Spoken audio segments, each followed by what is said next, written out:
తీవ్రమైన ఆర్థిక సంక్షోభంలో ఉన్న పాకిస్తాన్ రేపో మాపో దివాలా తీస్తుందని అందరూ ఊహించిందే.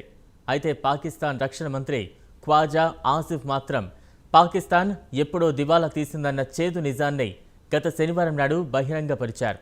ఇక నుంచి పాకిస్తాన్ మరింత గడ్డు పరిస్థితిని ఎదుర్కోబోతోందనేది వాస్తవం.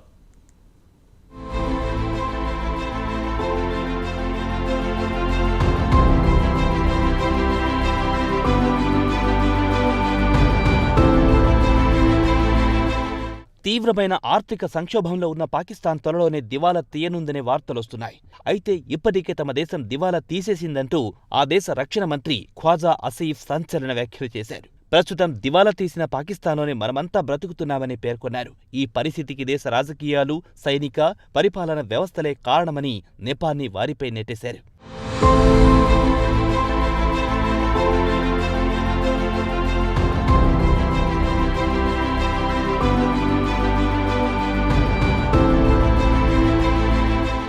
పాకిస్తాన్లోని సియాల్కోట్లో జరిగిన ఒక కార్యక్రమంలో ఆసిఫ్ మాట్లాడుతూ పాకిస్తాన్ దివాలా తీయనుందని మీరు వినే ఉంటారు, కానీ ఇప్పటికే తీసేసింది. మనం దివాలా తీసిన దేశంలోనే బ్రతుకుతున్నామని చెప్పారు.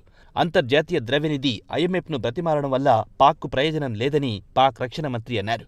సమస్యలకు IMF దగ్గర పరిష్కారం లేదు, మన దేశంలోనే ఉంది అని వ్యాఖ్యానించారు. గతంలో పరిపాలించిన ఇమ్రాన్ ఖాన్ ప్రభుత్వాన్ని ఆసిఫ్ ఉగ్రవాదులతో పోల్చారు. 2.5 ఏళ్ల క్రితం మనం ఉగ్రవాదులను అధికారంలోకి తెచ్చాం, ఇప్పుడు దేశంలో జరుగుతున్న ఉగ్రవాదులకు వారే కారణం అని ఇటీవల దేశంలోని పాక్ తాలిబాన్లు జరుపుతున్న దాడులను ప్రస్తావిస్తూ పేర్కొన్నారు.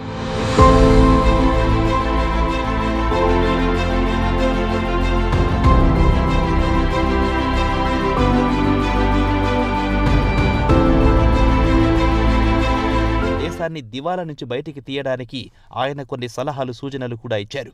దేశంలోని ప్రభుత్వ భూమిలో అత్యంత ఖరీదైన గోల్ఫ్ క్లబ్లను నిర్మించాం. వాటిని విక్రయిస్తే దేశం అప్పుల్లో 4 వంతు తీర్చవచ్చునని ఆసిఫ్ అన్నారు.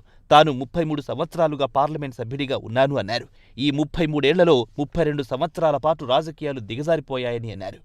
ప్రధానమంత్రి షెహబాజ్ షరీఫ్ ప్రస్తుతం దేశం ఎదుర్కొంటున్న గడ్డు పరిస్థితి నుంచి గట్టెక్కడానికి పలు పొదుపు చర్యలను ప్రకటిస్తారని అన్నారు. ముఖ్యంగా ప్రభుత్వ వ్యయాన్ని తగ్గించుకునేందుకు కఠినమైన చర్యలను ఆయన ప్రకటిస్తారని తెలిపారు. దేశంలోని ద్రవ్యోల్బణం చుక్కలనంటింది.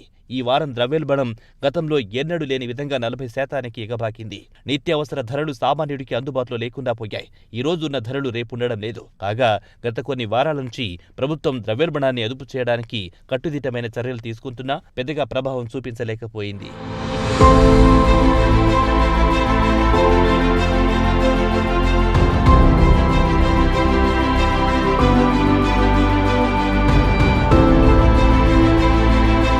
ఇటీవల IMF బృందం పాకిస్తాన్లో పర్యటించి వెళ్లింది. మొత్తం $7 బిలియన్ రుణానికి సంబంధించి $1.1 బిలియన్ రుణం ఇవ్వడానికి IMF పలు కఠినమైన షరతులు విధించింది. ముఖ్యంగా విద్యుత్ ఛార్జీలు పెంచడంతో పాటు ప్రభుత్వం ఇచ్చే సబ్సిడీలను ఎత్తివేయాలని సూచించింది. ఇవన్నీ కాకుండా ప్రభుత్వ ఉద్యోగుల ఆస్తులను బహిరంగపరచాలన్న షరతును కూడా ప్రభుత్వం ముందుకుంచింది.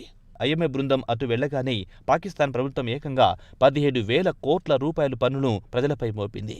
దీంతో దేశంలో పెట్రోల్ లీటర్కు 272కు చేరింది. ప్రతి నిత్యావసర వస్తువు పెరిగింది.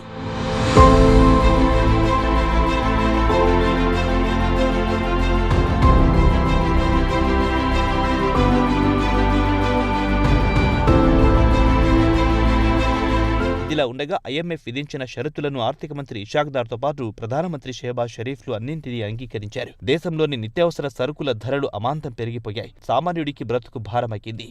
ప్రస్తుతం పాకిస్తాన్కు IMF $1.1 బిలియన్ రుణమిచ్చినా అది తాత్కాలిక ఉపశమనం మాత్రమే తప్ప శాశ్వత పరిష్కారం కాదు. ఇప్పటికే పాకిస్తాన్ విదేశీ అప్పులు $127 బిలియన్ పైమాతే.